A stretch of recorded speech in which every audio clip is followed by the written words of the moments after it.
Here's your wrestling news for December 13th, 2025.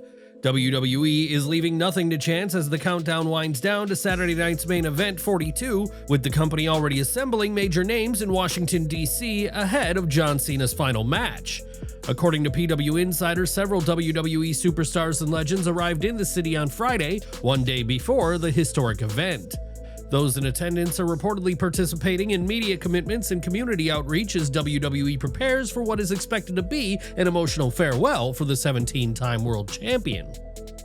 One of the most notable names spotted was Linda McMahon, whose presence marks a rare public appearance tied directly to a WWE event. Given her deep history with the company, her attendance adds another layer of significance to Cena's final night in the ring. Stephanie McMahon is also scheduled to appear on the broadcast alongside Joe Tessitore and WWE Hall of Famer Jesse the Body Ventura. The involvement of both McMahons and Ventura brings a strong sense of legacy and nostalgia to Cena's farewell, reinforcing just how monumental this moment is for WWE. Several other high-profile names are expected in the building as well. Among those reported to be in attendance are Trish Stratus, WWE Women's Intercontinental Champion Maxine, Joe Hendry, Rey Fenix, Otis, World Tag Team Champion AJ Styles, WWE Hall of Famers Mark Henry, and Booker T, further stacking an already loaded guest list. However, one iconic rival from Cena's past may be missing. Randy Orton, arguably Cena's greatest career-long opponent, is currently in Saudi Arabia for the grand opening of Mr. Beastland, a new theme park project involving YouTube star Mr. Beast and WWE. With that overseas commitment, Orton's return in time for Saturday's show appears unlikely, despite the history he shares with Cena. Backstage, the gravity of the moment is already being felt. WWE commentator Wade Barrett, who will also be part of the show, offers insight into the locker room atmosphere while speaking to Metro UK. It's going to be tinged with a lot of emotion, a lot of sadness, that he is finally walking out the door for the last time, Barrett said, describing the mood among talent as Cena's farewell approaches. With legends gathering, emotions running high, and more surprises still possible, Saturday night's main event is shaping up to be more than just a match. What do you think about the locker room atmosphere heading into Cena's farewell and Linda McMahon's presence at the event? Are you expecting any last-minute surprises? Share your thoughts in the comments below. Randy Orton has officially confirmed what fans have been speculating for weeks: he's coming back. After being off WWE television since October, the Viper made his return plans clear during a promotional appearance in Saudi Arabia, where he directly confirmed that he will be part of both SmackDown and Royal Rumble weekend events in Riyadh this January. This is Randy Orton with the WWE. I'm at the Grove, and I just want to remind everybody the tickets are still on sale for the Royal Rumble coming here to Riyadh at the end of January. And tickets are still on sale for SmackDown too, so make sure you get your tickets, and I will see you at the Royal Rumble, or I will see you at SmackDown, and I will 100% see you here at the one and only Grove. The confirmation comes on the heels of WWE releasing the official promotional poster for the January 30th, 2026 episode of SmackDown in Saudi Arabia, with Orton featured prominently.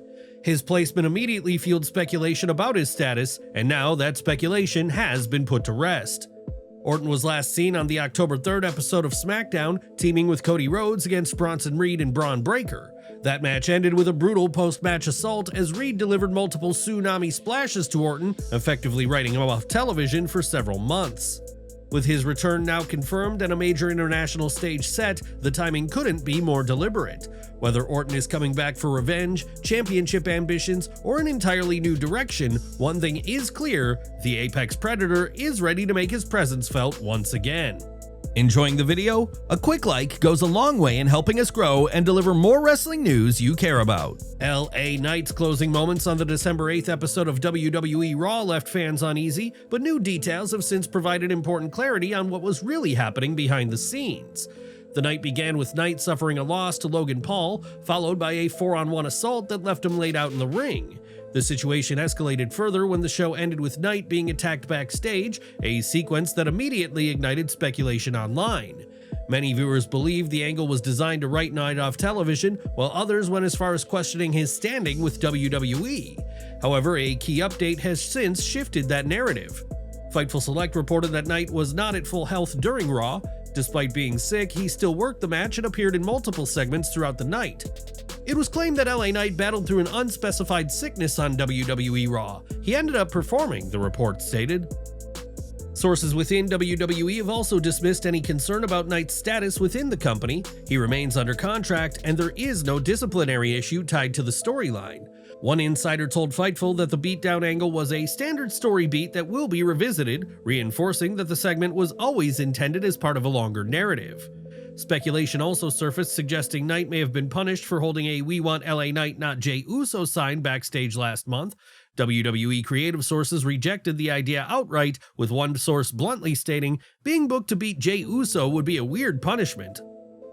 Adding to the bigger picture, earlier reporting indicated that Triple H had substantial plans for Knight moving into 2026. Contrary to the fears circulating online, Knight is reportedly penciled in for a world title reign, though a brief one, signaling that the recent attacks are not a setback, but part of a carefully mapped out direction. With that context in mind, do you believe this angle is positioning LA Knight for his next major rise, or is WWE simply resetting his momentum before a bigger move? SmackDown opened with Nick Aldis addressing Drew McIntyre's suspension, stating that he wanted McIntyre to come to the show so a resolution could be reached. Aldis then revealed that McIntyre's lawyer had sent WWE a letter claiming the company was an unsafe work environment. The letter was shown to Cody Rhodes, who dismissed it outright by crumbling it up before heading to the ring. Rhodes didn't have much time to speak before Femi's music hit. The NXT champion made his way to the ring and came face to face with Rhodes ahead of their match this Saturday. Femi confidently labeled himself as the future of WWE and told Rhodes that his time was up and that the present now belonged to him, delivering a clear message with a subtle John Cena-style reference.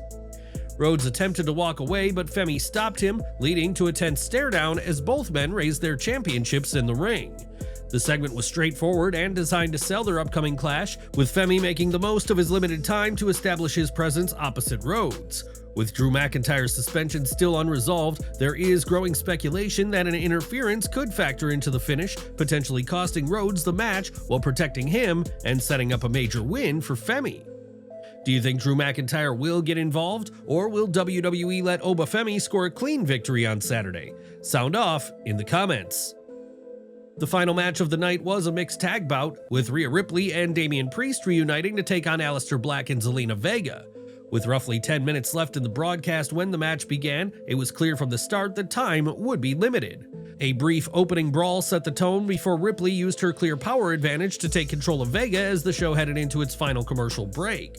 When the broadcast returned, viewers immediately noticed the screen briefly blacking out. The sudden censorship appeared consistent with a possible wardrobe malfunction, as Ripley was charging into the turnbuckle during the blackout and bounced off just as the picture returned. Once the men were tagged in, Priest started to build momentum, but Vega jumped onto his back to create a distraction, allowing Black to capitalize with a kick to the face. Moments later, the match took an unfortunate turn due to a serious-looking botch involving Vega. She appeared to counter the Riptide and transition into a Code Red attempt, but failed to properly tuck her head on the landing, causing the spot to look especially dangerous. The miscue stood out, as errors like that can carry serious risk. Vega was fortunate to walk away from the landing, which could have easily resulted in a major neck or spinal injury. Although she appeared to be fine afterward, the moment was jarring and briefly overshadowed the match. Vega would hit the move properly moments later, scoring a near fall. Aside from that brief miscue, the match held together well down the stretch. The finish came when Rhea Ripley and Damian Priest connected with simultaneous razor's edges, setting the stage for Ripley to put the match away with the Riptide for the victory. What did you think of the mixed tag main event, and did the botch take you out of the match at all? Sound off in the comments below. Tension filled the arena as the night featured a face-to-face confrontation between Rhea Ripley and Jade Cargill, a moment clearly designed to test Cargill in a high-pressure spotlight. WWE positioned the segment as a major one, and the crowd responded accordingly, staying fully engaged throughout the exchange. SmackDown also saw Michin cut a promo addressing Jade Cargill, but the situation quickly escalated when Jade attacked her backstage. Cargill later made her way to the ring, carrying herself with confidence as she addressed the situation. Michin wasn't finished though, and interrupted the promo in an attempt to confront Jade face to face. This exchange quickly turned physical, but it did not end in Michin's favor as Cargill once again stood tall. The sequence strongly suggested that WWE is laying the groundwork for a future singles match between Jade Cargill and Michin, with tensions now clearly established between the two. Where do you see this rivalry heading next? Let us know your thoughts in the comments. Rather than an open challenge, Ilja Dragunov's US Championship defense this week against Tommaso Ciampa was set up following a heated exchange between them the week before. Before the bell, Fraxium approached Dragunov and made it clear they would have his back if the situation spiraled out of control. Given the weeks of tension leading into the match, there was no slow build. Both men charged straight into the action, locking up and trading shots almost immediately. The match turned physical in a hurry, setting the tone for a hard-hitting fight from the opening moments. For Ciampa, the bout also served as a reminder of what he can do in a singles spotlight. Having spent little time in one-on-one matches recently, Ciampa took full advantage, controlling long stretches and showcasing his intensity. He closed strong before the break by suplexing Dragunov's spine first into the steel steps, firmly shifting momentum. WWE's decision to open the show with this match paid off. Few bouts on the card could have matched the energy these two brought, as they pushed each other relentlessly and kept the crowd fully invested throughout. As they built toward the finish, the crowd erupted with chants of "This is awesome." Johnny Gargano and Candice LeRae eventually interfered, but that wasn't enough to derail Dragunov, who fought through the chaos to score the pinfall and retain his championship. After the match, Gargano continued the attack on the champion until Carmelo Hayes ran in to make the save, a surprising development given how strongly Fraxium had positioned themselves as Dragunov's backup earlier in the night. With alliances suddenly in question and tensions rising around the US title picture, where do you see Dragunov's reign heading next, and what does this mean for Ciampa and Gargano moving forward? It was officially announced on SmackDown that beginning January 2nd, the show will return to a 3-hour format. Are you in favor of SmackDown returning to 3 hours, or would you rather see it stay at 2? Let us know your thoughts in the comments. The Wyatt Six made a rare appearance for a brief in-ring promo addressing Solo Sikoa and the MFTs. Sikoa responded via the big screen, but the exchange was short and did little to move the rivalry forward in a meaningful way. While the exchange was brief and didn't add much immediate depth to the rivalry, it clearly keeps the tension alive between the Wyatt Six and Solo Sikoa's MFTs heading into their eventual clash. With both sides now having acknowledged each other, the focus shifts to when and how this confrontation finally turns physical. When these two sides meet, who do you think should come out on top and why? Should WWE use this feud to elevate the Wyatt Six, or is it Solo Sikoa and the MFTs who need the win more right now? Let us know your thoughts in the comments below. The focus then shifted to the women's division as two former women's War Games competitors went one-on-one, with Alexa Bliss facing Lash legend. Charlotte Flair and Nia Jax accompanied their respective partners to ringside, keeping their ongoing issues in the spotlight. Bliss relied on her speed early, using her quickness to gain control and send the larger legend out of the ring. However, momentum swung when Legend caught Bliss with a senton and drove her into the barricade on the outside.